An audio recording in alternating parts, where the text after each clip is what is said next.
Bonjour à tous et bienvenue dans Bonjour chez vous. Alors hier, on a parlé des épreuves, de ces choses difficiles qui peuvent nous arriver. Et aujourd'hui, on va voir comment faire, comment se comporter quand ça dure longtemps. On va parler de persévérance aujourd'hui avec Aurélie et notre invitée de la semaine, Audrey Mac. Bonjour mesdames, bonjour à tout le monde. Ça va Audrey ? Ouais, ça va, on a bien mangé. J'ai le droit de dire qu'on a bien mangé. Tu as le droit de le dire, on a bien mangé. C'est important qu'on mange bien avant les émissions, rien de tel que le ventre plein. C'est ça, c'est une bonne petite salade, c'était très bon. Vous avez manqué quelque chose. C'est tellement drôle Audrey. Ne change pas, reste tel que tu es. Aujourd'hui, je l'ai dit, on va parler de persévérance. C'est surtout toi qui vas nous parler de persévérance dans la rubrique Conseil du coach. Comment devenir persévérant, c'est ça ? De quoi tu vas nous parler ? Mais en fin de compte, je vais essayer d'aller du côté pratique. Comment développer cette qualité de persévérance dont nous avons tous besoin pour arriver à la fin du parcours dans la victoire. Et ouais, c'est hyper important la Et on doit commencer tôt. La persévérance, c'est pas juste en bout de ligne alors, c'est ça. Suspense. Ça va bien toi Aurélie ? Ça va très bien. Tu sais qu'il y a des gens qui m'appellent parfois Audrey au lieu de dire Aurélie. C'est vrai ? Je savais toujours que j'avais une sœur au Cameroun. Il y a un petit air de ressemblance, effectivement. Hein. Vous avez à peu près la même taille, je pense. Oui. C'est à peu près la seule ressemblance. Allez Aurélie, on commence avec toi dans notre pensée du jour.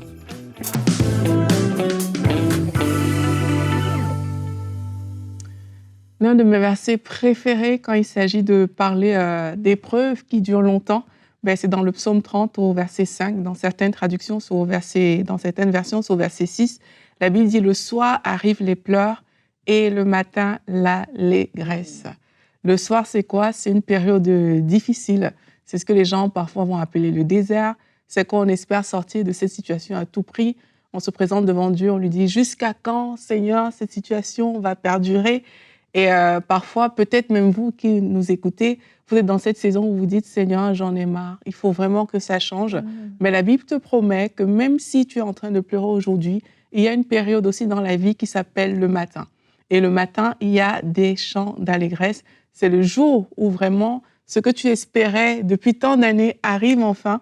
Et dans le psaume 126, la Bible nous dit quand l'Éternel ramena les captifs de Sion, nous étions comme ceux qui font un rêve. En fait, c'est le jour où, enfin, Seigneur, c'est comme si tu es dans un rêve, la situation par laquelle tu as passé depuis toutes ces années, enfin, elle se débloque.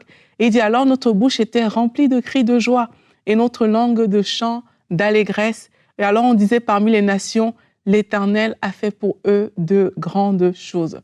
Aujourd'hui, j'aimerais vous encourager.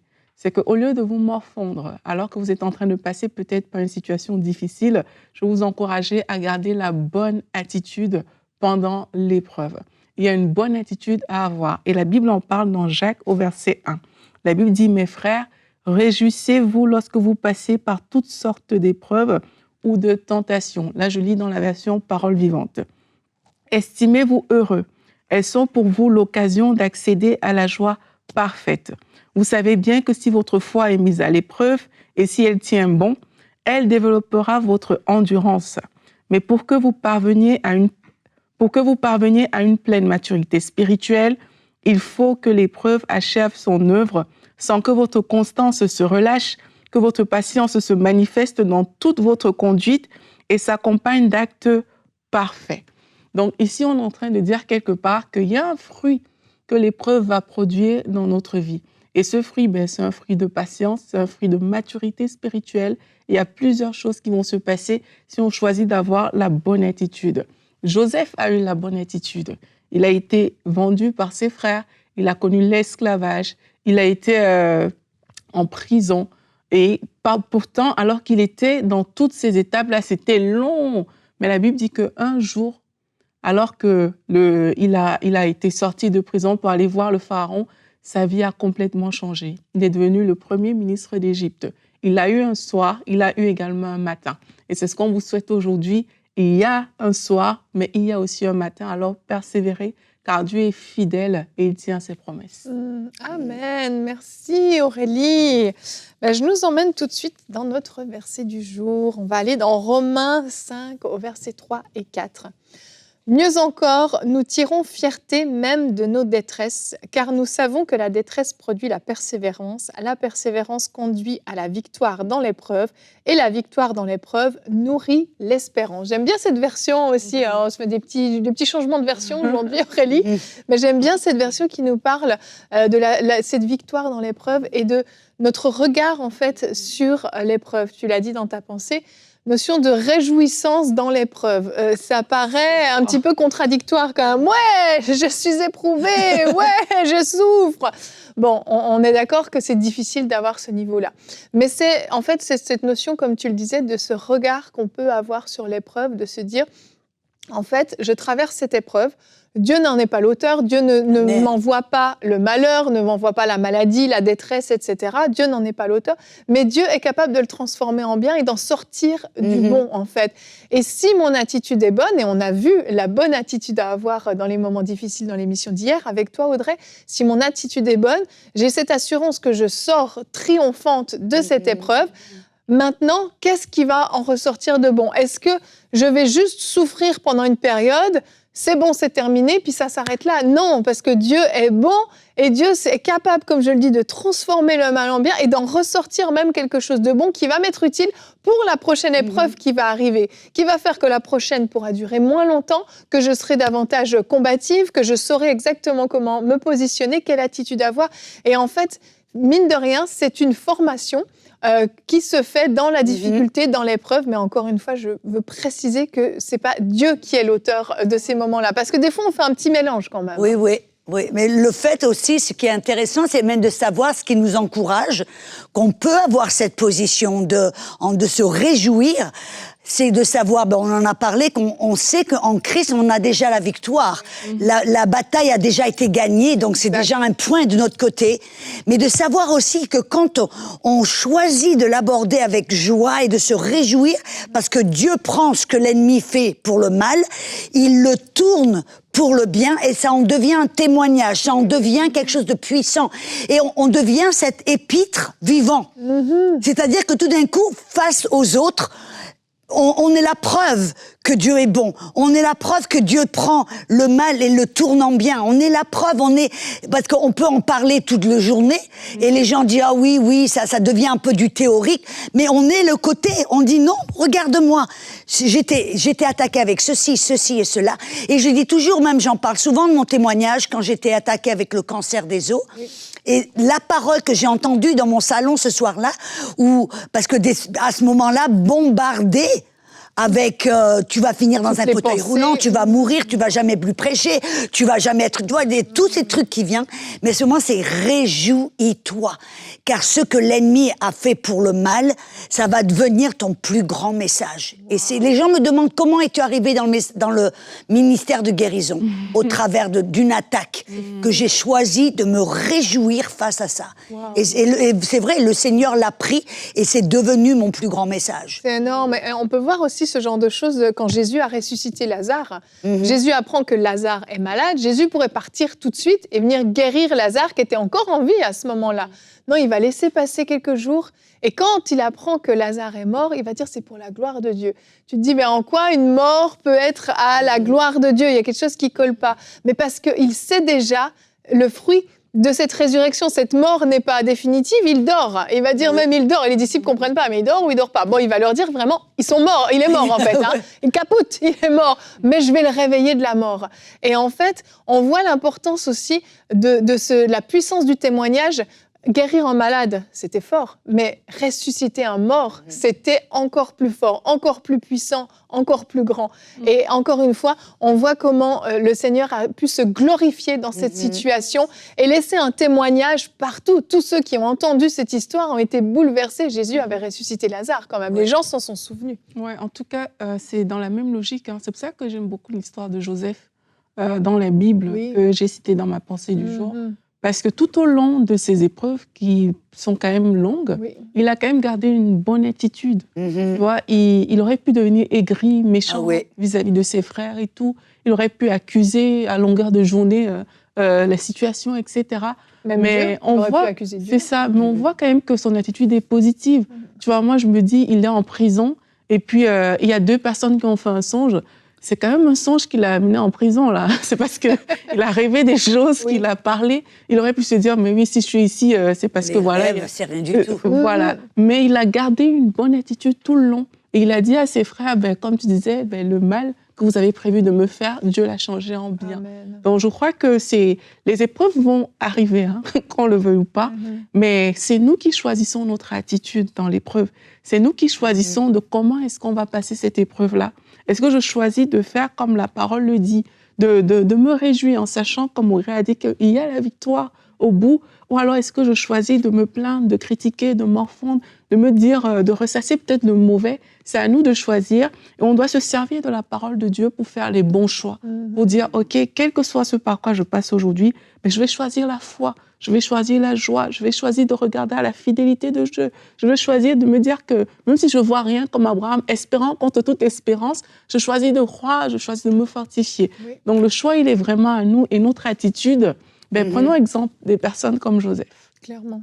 Notre attitude a beaucoup à voir, parce que même souvent les gens ils disent mais pourquoi ça dure si longtemps? Mais souvent ça dure si longtemps à cause de l'attitude. Parce que ce n'est pas Dieu qui décide, oh ça va durer tant de temps, souvent c'est nous qui décidons indirectement. Oui. On fait durer les choses qui, des fois, ne prendraient pas autant de temps. Et je vais en parler dans la rubrique du coach. Mais je crois que c'est tellement important quand on se dit que cette épreuve, on peut ou choisir qu'elle nous détruise, ou on peut choisir qu'elle nous fortifie. Oui. Qu'elle nous affine, nous fortifie, et ça peut devenir, au lieu d'être une pierre d'achoppement, ça peut être une marche pour aller plus haut. Wow, et on décide. Cette image. C'est très fort, et vraiment, on parle de ce sujet, puis peut-être que vous vous dites, ouais, mais vous n'êtes pas dans ma situation. On sait que c'est difficile, on ne veut pas manquer de compassion, mais volontairement, en fait, on est un petit peu frontal, parce que, en fait, il y a des moments où il faut se lever vraiment avec une sainte colère, avec une sainte rage, et puis dire, maintenant, ça suffit, ça a trop duré.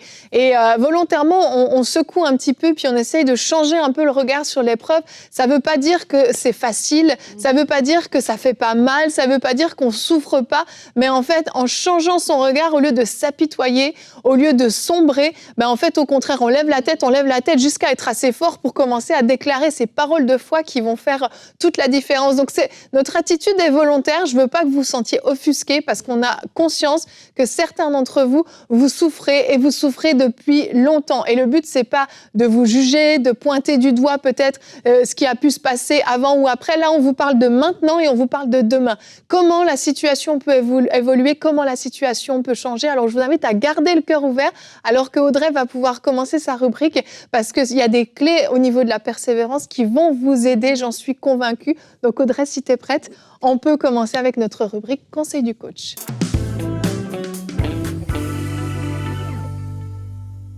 Heureusement qu'il y a Yveline ici sur le plateau pour essayer d'alléger un peu les choses, parce que moi j'ai ce tempérament, j'avoue que des fois c'est quelque chose que Dieu a développé en moi depuis que j'étais toute jeune dans le Seigneur, et c'est une attitude qu'il m'a aidé à développer en moi, qui m'a permis, comme j'ai dit souvent, de tuer le lion, de tuer l'ours et de tuer le géant du cancer.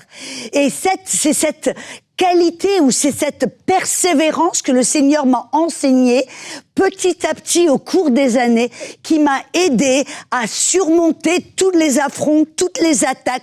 Et c'est pour cela que des fois que je suis un petit peu forte, parce que mon cœur, ce n'est pas de vous rabaisser, mais de vous aider à vous relever et à affronter ce que l'ennemi essaie de vous jeter à la figure. Amen. Amen. Et on a besoin de persévérance. Parce que la foi, on parle souvent de la foi, c'est la foi, comme Jésus a dit, ce qui va vaincre le monde, c'est notre foi. Amen. Et la foi, donc, c'est faire confiance à Dieu. Mais la Bible nous dit dans Hébreux 6:12 que notre foi doit toujours être accompagnée avec la persévérance. Amen. Et la persévérance, qu'est-ce que c'est? Ce n'est pas quelque chose de passif où on attend, tournant les pouces pour que les choses passent. La persévérance, c'est en fin de compte quelque chose d'actif. C'est quelque chose où on pousse, on continue, on tient bon jusqu'au bout. C'est cette qualité intérieure dont nous avons besoin pour non seulement recevoir les promesses de Dieu, mais de les voir manifester jusqu'au bout. Et on en a tous besoin. Car, voyez, la foi, en fin de compte, c'est de refuser. La foi doit refuser d'abandonner. Et c'est une attitude que l'on doit adopter dès le début. Je vois un passage qui est un de mes passages favoris. Dans Luc chapitre 18, on voit là Jésus voulait enseigner sur la foi, ou cette qualité de foi qui ne va pas abandonner, cette qualité de foi qui va tenir bon jusqu'au bout. Et il raconte l'histoire d'une petite veuve qui, bien sûr, connaît ses droits, ce qui lui appartient. Et elle va vers un juge qui est injuste, inique, et elle revendique, elle demande ses droits. Et Jésus explique un petit peu la situation, et il dit, écoutez un peu, et il insiste, il dit, écoutez ce que le juge inique vient de dire. En d'autres mots, il souligne et il nous dit de faire attention aux paroles qui sont sorties de sa bouche. Et je vais peindre un petit tableau. Cette petite femme est allée vers le juge, et le juge a dit, dans le verset 5, « Parce que cette veuve m'importune ou elle m'enquiquine, elle m'embête, je lui ferai justice, afin qu'elle ne vienne pas sans cesse me rompre la tête. » Et c'est là où Jésus a dit, « Écoutez bien ce qu'il vient de dire. » Et très souvent, de là est née une doctrine qui, je sais, est fausse. Le fait de demander, vous voyez par exemple la guérison, où des personnes disent « je dois demander à Dieu, et demander à Dieu, et je dois demander à Dieu, je dois demander à Dieu », jusqu'à ce que finalement, Dieu cède et me donne la guérison. Vous voyez, ça c'est la mauvaise approche. Là, Dieu ne parlait pas, quand il parle du juge, il ne parle pas de Dieu, parce qu'il était injuste. Il ne craignait pas Dieu, et il se fichait des gens. Il parlait là de l'ennemi. Et Jésus a dit, écoutez, faites attention à ce que, je paraphrase, ce que l'ennemi vient de dire, de peur qu'elle ne me rompe la tête parce qu'elle va venir sans cesse. Et venir sans cesse, ici, ça ne veut pas dire que cette petite veuve faisait le va-et-vient, qu'elle venait pour demander et de redemander et redemander et redemander. Non, non. La parole « venir sans cesse », en grec, c'est la parole « eis », télos, erkomai. Et ça veut dire venir, se tenir ferme jusqu'au bout ou jusqu'à la fin.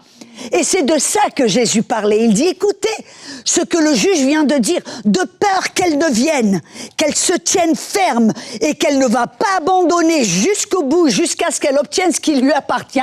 Eh ben, tant qu'à faire, je vais lui donner ce qu'elle veut. Vous voyez, c'est en fin de compte, il y a comme une main de fer entre le diable. C'est-à-dire que quand on sait ce qui nous appartient, on doit s'approcher par la foi vers l'obstacle, vers les attaques, vers ce qui veut essayer de nous détruire, avec la foi, en se disant, ce côté de persévérance, ce côté de ténacité, ce côté de refuser d'abandonner, c'est une décision qu'on doit prendre au début dans notre foi. Peu importe combien de temps ça prend, peu importe ce que c'est, peu importe, je refuse d'abandonner. Et là, Jésus vient nous dire, si c'est votre attitude, que vous avez cette persévérance, cette ténacité dans votre foi, eh ben, vous savez quoi, le diable va dire, de peur qu'elle ne m'enquiquine, parce que je sais qu'elle va pas abandonner, je sais qu'elle ne va pas lâcher prise, je sais que dans la foi, elle est ferme, elle ne va pas laisser aller. Ben, tant qu'à faire, je vais lui donner, je vais lâcher prise, je vais m'enlever les mains. C'est, en fin de compte, c'est ce que l'ennemi, s'il sait que vous avez cette attitude, que rien ne va vous arrêter, que rien ne va vous faire sortir de votre foi, alors ben, l'ennemi va se dire, ben, y en a un qui va lâcher prise, ben, tant qu'à faire, c'est, vas-y, prends-le. Et il va abandonner s'il suspecte votre « je ne vais pas arrêter, je ne vais pas abandonner en cours de route ». Et vous savez, peut-être vous vous dites, c'est bien Audrey d'avoir cette attitude de ténacité, de persévérance, parce que la foi doit avoir cette attitude de persévérance. Amen, cette attitude que la petite femme avec la perte de sang avait, elle a refusé d'abandonner. Amen. Même l'homme qui était paralysé, ils ont refusé, avec les 4 amis, vous vous rappelez, ils ont refusé d'abandonner, ils sont allés sur le toit. Amen. Et donc, pour développer ce genre d'attitude, ce n'est pas quelque chose que vous allez avoir du jour au lendemain. Si vous n'avez jamais développé cette attitude dans votre cœur, le jour où vous êtes attaqué, le jour où l'ennemi vient pour vous attaquer, ce n'est pas le moment de développer cette attitude. Vous devez commencer à développer cette attitude dans les petites choses. Et vous savez, il y a un verset dans Zacharie, chapitre 4, versets 9 à 10, qui dit, et je sais que ça va pas l'air d'avoir aucun sens dans le contexte, mais attendez, écoutez jusqu'à la fin du verset. Les mains de Zorobabel ont fondé cette maison, construit cette maison, et ses mains l'achèveront ou la finiront. Alors là, tu sauras que l'Éternel des armées m'a envoyé vers vous, car qui a méprisé le jour des petites choses ? Et ils se réjouiront, ces 7-là, et ils verront le plan dans la main de Zorobabel. Ce sont là les yeux de l'Éternel qui parcourent toute la terre. Qu'est-ce que là, ils sont en train, le prophète Zacharie est en train de nous dire, ne méprisez pas les petits commencements. Vous voyez la maison, quand vous allez voir la maison toute construite, vous allez dire, ah ben oui, je vois le plan dans la main de Zorobabel. Mais comment est-ce que Zorobabel a pu construire la maison ? Parce qu'il a commencé dans les petites choses. Il a commencé, il n'a pas dénigré les petits commencements, les petites choses. Et il y a un autre verset, vous savez, dans Ecclésiaste, chapitre 7, verset 8, dans le premier partie du verset, qui dit « Mieux vaut la fin d'une chose que son commencement ». Alors pourquoi est-ce que je vous raconte tout ça ? Pour vous dire que cette attitude de persévérance et de ténacité qui m'a permis de vaincre les déséquilibres chimiques du cerveau, ou qui m'a permis de vaincre le cancer, l'appendicite, bref, toutes les attaques que j'ai eues dans ma vie, et bien d'autres, c'est parce que tout au début, quand j'étais toute jeune dans le Seigneur, je me rappelle, j'avais 23 ans, bon, je suis toujours aussi jeune, mais bref. Quand j'avais rencontré le Seigneur, ça faisait 6 ou 7 mois de là. Le Seigneur a commencé dans les petites choses à m'enseigner quelque chose. Je me rappelle, pour me faire un petit peu d'argent, je faisais des ménages. Et j'étais là, à 4 pattes, devant un WC pour nettoyer. La tentation était de commencer devant, là, puis de pas finir la chose. Et le Seigneur m'a dit non, finis toujours ce que tu commences. Et je comprenais pas, parce que moi, je dis, ça avait pas du tout l'air spirituel. Mais vous voyez, j'avais appris à simplement obéir, à écouter et à faire les petites choses que Dieu me demandait de faire. Et de là, petit à petit, le Seigneur m'enseignait, il me dit, quand tu commences quelque chose, peu importe si c'est ennuyeux, peu importe si c'est dur, tu le finis. Vous voyez, à la maison, si je commence quelque chose, je vais toujours le terminer. Si je vais commencer le ménage, je vais le finir. Si je vais dans une direction, je vais terminer. Je m'oblige à toujours finir ce que je commence. Et cela, qu'est-ce que ça fait ? Ça a développé en moi cette ténacité, cette persévérance. Et quand les grosses attaques viennent, voyez, cette attitude a déjà été développée en moi dans les petites choses. Et je veux vous envoyer un avertissement, mes amis. Parce que la culture d'aujourd'hui fait tout pour détruire ce concept. Vous avez remarqué que maintenant, les médias, tout va plus vite. On est tenté de voir une petite vidéo, de l'arrêter en cours de route. Et maintenant, tout va plus vite, tout est plus court. On voit même dans des églises, maintenant, les cultes durent 20 minutes et puis tout le monde est comme ça. Vous voyez, et qu'est-ce que c'est ça ? Ils essayent, l'ennemi fait en sorte de détruire cette attitude de persévérance que nous devons construire en nous, car c'est cette attitude de persévérance qui va nous aider à aller jusqu'à la fin, à finir ce qu'on commence, à marcher dans la foi et la persévérance. Alors, je veux vraiment vous encourager dans les petites choses à développer, même si ça n'a l'air d'avoir aucun lien, développer cette attitude de persévérance dans les petites choses, et vous allez voir que vous allez bâtir cette attitude en vous, et quand quelque chose de plus important frappe à la porte, vous aurez la foi et la persévérance qui est déjà en vous. C'est un trait de caractère hyper important, la persévérance. Les gens persévérants, c'est ceux qui vont loin. C'est ceux qui sont capables que, même quand on leur dit non, comme cette petite veuve, eh ben, eux, ils entendent oui, en fait. Ils continuent. Et merci beaucoup, Audrey. Et on voit, c'est pour ça que souvent, on est dans la culture, tu achètes, tu jettes si ça marche pas. On voit le divorce. Oui. Mon mariage ne marche pas, hop, on abandonne, on en trouve un autre. Cette attitude, dans cette culture de consommation, de production, qui veut détruire cette qualité de persévérance, mais qui était tellement... on voit souvent dans des pays de tiers-monde, souvent dans d'autres pays où les gens sont beaucoup plus patients. T'as raison, effectivement. Beaucoup plus persévérants. Bref. Tout à fait. Mais j'en ai dit trop. Non, absolument pas, Audrey, tu as tout à fait raison. Et puis, c'est vrai que c'est important de parler de cette génération qui n'est plus persévérante, qui n'a plus le courage d'aller au bout, qui se lasse très très vite, qui se fatigue très vite. Parce que si on le fait dans le quotidien, dans les petites choses du quotidien, ben on va se lasser aussi dans l'épreuve. On va se décourager dans l'épreuve et on peut aller jusqu'à abandonner la foi, dire bah, finalement en fait la foi ça sert à rien, ça marche pas, et on renonce et il peut y avoir quand même de lourdes conséquences. Merci Audrey, merci pour cette rubrique. J'espère que j'ai pas été trop lourde. Absolument pas, absolument pas. Non, j'ai cru que tu voulais ajouter quelque chose.